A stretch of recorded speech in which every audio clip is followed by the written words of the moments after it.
Anthony is my best and oldest friend, going on 11 years. We met in high school after both moving to Connecticut from New York around the same time. We've only grown closer as the years go on, despite our geographic distance, and he is explicitly spoken of as being part of my family by both my parents, my brother, myself, and most importantly, Anthony.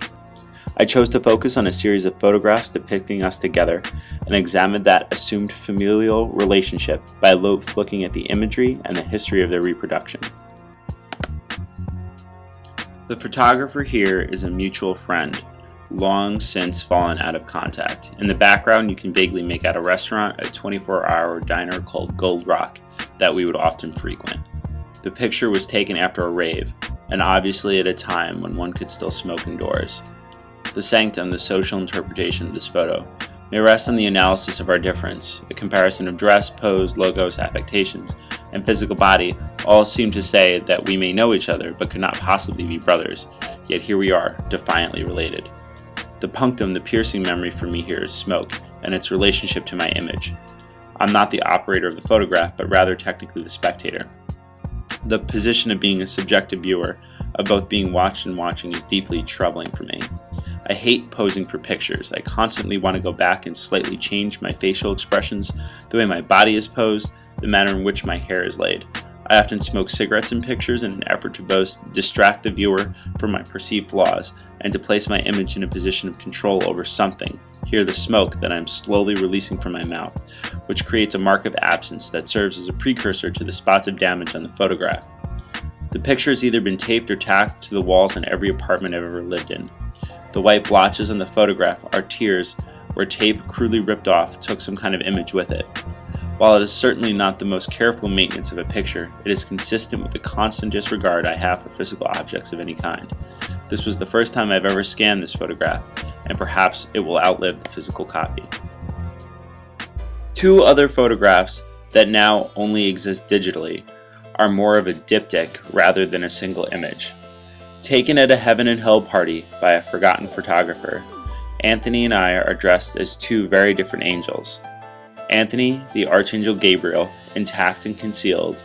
I, Lucifer, cast down and bloodied, my hair again dyed.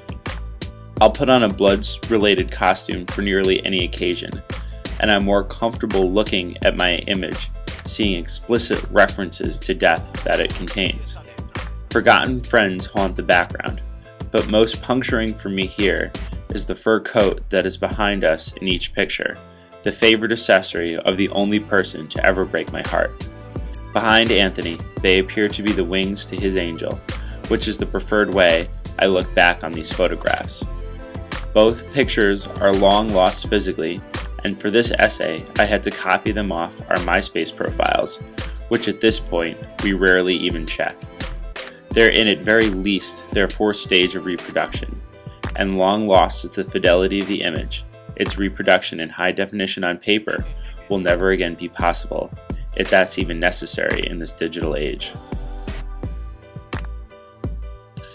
These are the very first pictures I took with the webcam on my new Mac. We decided to pull a yardie pose, and it's uncanny how similar our faces and bodies are positioned in relation to the diptych. This fourth image is the final of our best efforts. I instantly put the picture on Facebook. Having this image of us together, now living in different states, remains a great source of comfort to me. A friend commented on Facebook that the t-shirt Anthony's wearing looks like it's from Kinko's. While I was amazed at how well the colors of our attire matched, it's telling that even though you can't actually see a logo, the pattern and color are still so closely tied to a brand that you can identify it instantly. In some ways, retrospectively, I'm uncomfortable about how he is branded in this way, and this, alongside the completely digital nature of the image, shows how different many aspects of our lives are today. Regardless, we've been through it all, and since we're already dead, we'll be here in my parents' house forever.